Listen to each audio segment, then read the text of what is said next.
Kada, kilig na kilig ako ngayon. Pero ito na, kasama na natin ngayon ang ating dear Kada couple, Sofia Coprada and John Ray Zabella. Good morning, guys! Good morning po. Ito na ang lovers na talaga nakakakilig. Siyempre, nakita na naman kanina yung mga nangyari. Pero ito, kausapin natin sila at tanungin natin sa kanila. Balikan po muna natin yung digital meet cute story nyo through social media dahil may suggested friends. Yes Ikwento po. mo sa amin. Actually, that night po, nag-scroll lang ako sa Instagram ko and then nakita ko siya parang suggested friend kasi may Acquaintances mutuals. ba? Parang ganyan? Yes po, May mutual. mutuals. Oh. Kasi yung province po namin, Quezon, magkaiba lang kami ng bayan. Aha. So, scroll lang ako, nagpapadami lang ako ng friends sa IG. Oh. And then nakita ko siya, parang walang any nasa isip ko nun. Ni-follow ko siya. Oh. Tapos, ayun, the next is Yun po, siya na. nakita Ikaw ko nung na. muna po yung nagpindot ng follow. Ako po. Tapos po, no, John Ray? Nung nakita ko pong may nag-follow sa akin, di naman po masyadong ganun yung notification ko. Isa lang po siya lang talaga. Then nakita ko po na nisto ko na din. Gusto ko yung in-stop ko na rin. Maganda siya. Yes! Actually nga kanina pa ako natatapakan ko ng buhok. Kay Sofia po yun. Haba kasi, joke. Ito, wait. Pero may mutual friends kayo doon, di ba? Yung mga mutuals na yan, hindi nyo tinatanong na parang, sino to? I-add ko kaya? Wala. Hindi, wala po. Wala rin po sa akin. Parang, ganun. hindi na napindot ko yung follow Yung sa profile kanya. niya. Yes po. Tapos? Pero hindi ko siya ni-stalk. Ano, si John Ray nag-stalk sa'yo. Oh, John Ray, kwento. Nung inisto ko na po siya, nakita ko na parang nagpa-pageant siya. Sabi, parang hindi ko siya kaya, parang di kami bagay. Oh. Simple lang naman ako. Pero hindi ko po muna agad po siya chinat nun. Kahit siya nag-add sa'yo, naisip mo pa rin yung gano'n. Hindi ko pa po agad siya chinat. Siguro wala pa akong lakas ng loob kasi nakita ko yung profile niya. Parang, ang ano niya, parang high-end tingnan. Parang ano, teka lang, baka hindi ko kaya to. Parang gano'n ang Parang feeling hindi mo ko kayang sabayan. Parang mga ganun po. Tapos po nun, siguro mga 1 linggo. Siguro pinalo ako na nagwagupuan siguro sa akin. Chat ko kaya. Very good ka dyan, John Ray. Tapos, ano unang mo sinabi? Kasi po may day siya na about sa isang anime character na pinapanood ko din po and pinapanood niya. Oh, and it's the same. Kumbaga, pareho Anime yung series po Anime siya. series po. And it's the same one that you guys both like. Yes po. Uy, meron talaga kayong song common na ano. That time po, sikat na sikat po yun yung anime series na yun. Tapos yun, parang ang ganda nitong gawing pang chat sa kanya na True. sabihin Galing mo ko doon. na, hi Nezuko, parang gano'n. Parang doon ko po siya na-hook. Tapos, kamusta? Tapos sabi ko sa kanya, yung partner po kasi nung anime na character na chinat niya sa akin, may love team yun. Then, ni-message ko siya, sabi ko, hi, then yung name ng character ng anime. Tapos sabi niya, ako ba yun? Parang ang gwapo naman nun kung ako yun. Sabi ko, bagay kasi sila. Tapos sabi niya, di bagay tayo. Start. Yes! Good job, John Ray. Tapos, wait lang, I'm so kilig sa inyong dalawa. Kasi this happened, pandemic time, di ba? Yes po, pandemic. So, nung time na yon, hindi kayo nag-wonder na parang, baka may girlfriend, baka may boyfriend. Hindi kayo nagtatanong noon? Ako po, medyo napaisip po kasi sa Instagram siya nag-message. Tapos para mapatunayan niya, ni-message niya ako sa Messenger. ibang app naman. Yes, ibang to make application sure. naman po. Yun, totoo naman po. Then tumagal yung usap namin ng 1 month. Nag-decide na kaming magkita. Wow, 1 month chatting lang. And Kahit different bayan lang kayo. O sa Nung bagay time kasi pong pandemic. nag-chat kami, parang ang tagal na po namin magkakilala. May ganun pong moment na parang kakasimula lang pero parang di pa po kami nag-meet. Parang gusto na namin Parang mag-meet long time po. friends, Opo, parang no? ganun po yung pakiramdam niya. Tapos yun, sabi ko magkita kami. Sabi niya wala akong pera kasi same student pa lang kami noon. Bagets pa kasi kayo. Sabi niya mag-iipon Okay lang pa ako yan. ng pamasahe. Oh. Una pa ako nagkapera noon, so pinuntahan ko siya.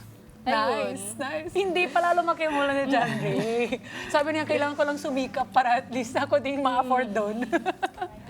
So, yun po. Nung time na rin po yun, tinanong ko na rin po siya kung pwede ko ba siyang maging girlfriend. Tapos yun po. Grabe, ang bilis mo naman din ha. Hindi mo lang yung mangliligawan. A girlfriend agad. Ano naman sagot mo doon, Sophia? Sabi ko, nag-oo naman po ako. Kasi gusto ko rin na rin po siya. I'm so kilig! Hindi Sabi ko sa kaya. inyo po sa akin. Kita nyo? Oh, hindi na yung blush ko. Naging buong katawan na. So, yun po. Doon na po nag-start. Oh.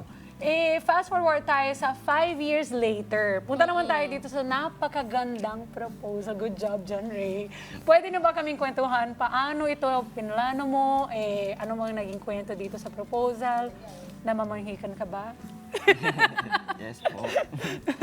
3 years ago po kasi, napadaan po kami sa isang jewelry store. Okay. And then sabi niya, magsukat-sukat kaya tayo. Yun pa, nagsukat-sukat po siya noon. And then sabi niya, ganito pala size ng aking daliri. Tapos nun po, simula po nun hanggang ngayon, tinandaan ko na po yung kanyang sukat ng kanyang Size, daliri. oo. Kaya po nung pag-prepare ko na ngayon, hindi na po ako nahirapan. Kasi alam ko na yung size ng daliri niya at hindi na rin niya mahahalata kung itanong ko man. True. Mhm. And about naman po sa gusto niyang design, nagkikwento-kwento rin naman po siya. Parang gusto niya yung simple lang, yung may isang diamante lang sa gitna, tas maliit yung kanyang ring. At yun po yung hinanap ko. Aha. Naghanapan ako na, tas nung nakita ko na nga po yan, eto na yun. Ito po yun. Magugustuhan niya na yan. Wait. Well, this happened di ba? Sa taas ng tuktok. Nakita nating lahat. Marami ba kayo umakyat doon? Kayo lang dalawa ba? Kasi nakita natin sa video, kayo dalawa lang naman talaga. Pero may mga kasama din kayo. Meron po. Hindi po namin sila mga kakilala. Pero nakakatawa po that time, nung nag-load na siya, then nag-yes na ako, nagpapalakpakan yung mga tao sa kabilang mundo. Sobrang Yes dami po. rin pong mga tao. Wala po kaming kakilala doon. Ang galing! In-expect mo ba na magiging proposal na itong pagbiyahe niyo, ghost Hindi po. hiking? Hindi rin talaga. Hindi po. Pero parang bago kami, dun sa video, bago kami umakyat, magkahawak kaming kamay nun eh. Tapos sobrang nanginginig siya. Pero malamig po that time, so wala akong ibang inisip. Ang inisip ko, nilalamig siya. Or baka kasi nga umakyat kayo Yun doon. pala, kinakabahan siya. Oo, correct. Pero you had no idea. Ang galing. Ang galing mo dyan, Ray. Very good ka. Ito, secret. anong naging lesson nyo sa pag-akyat sa Mount Pulag na magagamit nyo sa new chapter nyo naman as newly engaged couple? Ayun po, sa akin po is yung pag-akyat namin ng bundok. Parang relasyon namin, parang buhay namin. Parang kahit gaano kahirap yung dadaanan namin, kahit gaano nakakapagod, kahit gaano kalayo, hindi kami nag-give up at bumalik. Tinuloy po namin makarating sa tuktok. And then, at the end, meron pala kaming makikitang magandang view. Parang sa relasyon namin, sa buhay namin, kahit gaano kahirap, hindi kami susuko, hindi kami bibitaw, hanggang sa makarating kami sa tuktok. Galing, ang ganda. Ito na. Kailan ba ang magiging wedding nyo? May wedding preparations na ba kayo? May target date na ba? I'm so happy for you, both of you. Pinaplano po namin is, yung simple lang naman po. Yung, yung plano mo na parang... Garden wedding lang. Garden wedding. Tapos, very soon ba yan? Yes po. This year na ba? Or next year? Next year, Next maybe Next next year po. Congratulations. Hopefully next year. Congratulations Thank you to so both much. of you. May mga travels plans pa ba kayo bago kayo magpakasal? Yes po. Yes? Actually, plan po namin ngayong 2026, every month mag-aakyat kami ng isang bundok. Nice. Yes. I love that. Ang galing, galing. Maging banding na din po. Huh? Parang banding na din. Yes, it's also a way of bonding. And also, it grounds you, di ba? Yes. Whenever you're there. And you can see through how calm you guys are na talagang para sa isa't isa talaga kayo. And for sure, may mga bagay na hindi rin kayo nagsasabi sa isa't isa. Kaya naman, Sophia, this is the time for you to read your letter na hinanda mo para kay John Ray. Ay, nakilig na ako kahit hindi pa nagsimula yung letter. Baka vow na ba to? Hindi pa Practice muna. na ba to ng vow? Practice ng vow, correct. So yan. hi, fiancé ko. Parang kailan lang boyfriend lang kita, ngayon fiancé na. At soon magiging mister ko na. So, naalala ko pa dati nung walang-wala pa tayo, bumibili tayo ng merienda tapos hati na tayo doon. Sinasabi mo sa akin noon na ayaw mo na, busog ka na. Pero ang totoo, alam ko, gusto mo lang na marami akong makain. Dahil masaya ka kapag nakikita mo akong busog at masaya. Salamat sa pagsama mo sa akin sa pinaka-lowest point ng buhay ko at sa pagstay mo hanggang sa pag-angat nating dalawa. Salamat sa pag-aalalay mo sa akin sa bawat bundok na inakyat natin na parang pag-aalalay mo sa buhay ko. Kahit sobrang hirap ng pinagdaanan natin, kahit gaano man nakakapagod, ay nananatili tayo sa isa't isa hanggang sa marating natin ang tuktok. Noon pa lang alam ko na ikaw ang gusto kong makasama habang buhay. Mahal na mahal kita. Kiss? Talaga nagsabi kiss? Kala mo no? Ano kiss? Ito, wait. Siyempre, hindi mapapahuli si John Ray. John Ray, do you also have something to say? Yes po. Kilig na kilig ako dito. Grabe kayo. Hi, fiancé ko. Ito na yung matagal ko nang gustong sabihin. Itong word na to na tagal ko nang gustong sabihin talaga to eh. Gusto ko lang sabihin sa'yo na grabe, sobrang layo na nang narating natin. Parang kailan lang talaga na, yun, kumakain lang tayo sa labas, pa-isaw-isaw lang tayo.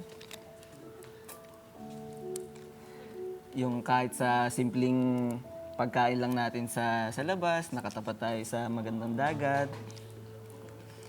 Tapos nung una kitang nakita ko na agad sa yung mga ngiti, yung saya na dapat talagang para sa akin.